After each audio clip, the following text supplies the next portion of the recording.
பாக்கியா தன்னுடைய வீட்டில் எழில், செழியன், கோபி, ஈஸ்வரி எல்லோரும் இருக்காங்க. அவங்கக்கிட்ட இன்னும் ஒரு வாரத்துக்குள்ளே ரெஸ்டாரண்ட்டை காலி பண்ண சொல்கிறாங்க அப்படின்ட்டு வருத்தப்பட்டு சொல்லிட்டு இருக்காங்க. அந்த ரெஸ்டாரண்ட்டை நம்மளே தொடர்ந்து நடத்துறதுக்கு வாய்ப்பில்லையா அப்படின்ட்டு செழியன் எழில்கிட்ட கேட்குறாரு. இல்லை செழியன், அந்த ரெஸ்டாரண்ட்டை நாங்களே வாங்கிக்கிறோம், நீங்கள் யாருக்கிட்டேயும் விற்க தானே போகிறீங்க அப்படின்ட்டு நானும் கேட்டு பார்த்துட்டேன்.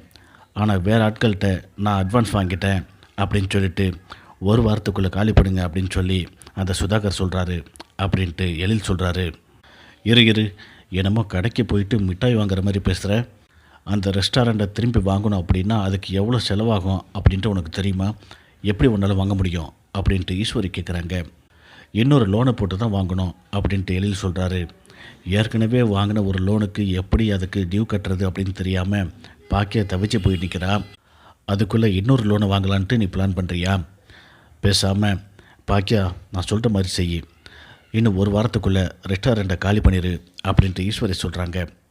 இதை கேட்டு பாக்கியா அதிர்ச்சியாக நிற்கிறாங்க. அம்மா என்ன செய்யணும்னு நினைக்கிறாங்களோ அதுக்கு ஆப்போசிட்டாக நீங்கள் நினைக்கிறீங்க அப்படின்ட்டு எழில் சொல்கிறாரு.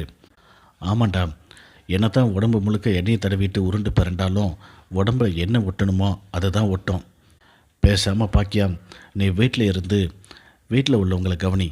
நீ அப்பையிலேருந்து ஓடா தேஞ்சி இப்போ உனக்கு ஒரு வாய்ப்பு கிடச்சிருக்குது ஓய்வு எடுக்கிறதுக்கு. அந்த வாய்ப்பை கடவுளாக கொடுத்த மாதிரி நினச்சிக்கோ. வீட்டில் இருந்து சாயங்கால நேரத்தில் கோயில் குளத்துக்கு போயிட்டு வா. வீட்டில் உள்ள பிள்ளைங்களை கவனி. எழிலுக்கு குழந்தை பிறக்கும், அந்த குழந்தையும் கவனி, எங்களையும் பார்த்துக்கோ அப்படின்னு சொல்லிட்டு நக்கலாக பேசுகிற மாதிரி பேசிட்டு அங்கேருந்து ஈஸ்வரி போகிறாங்க.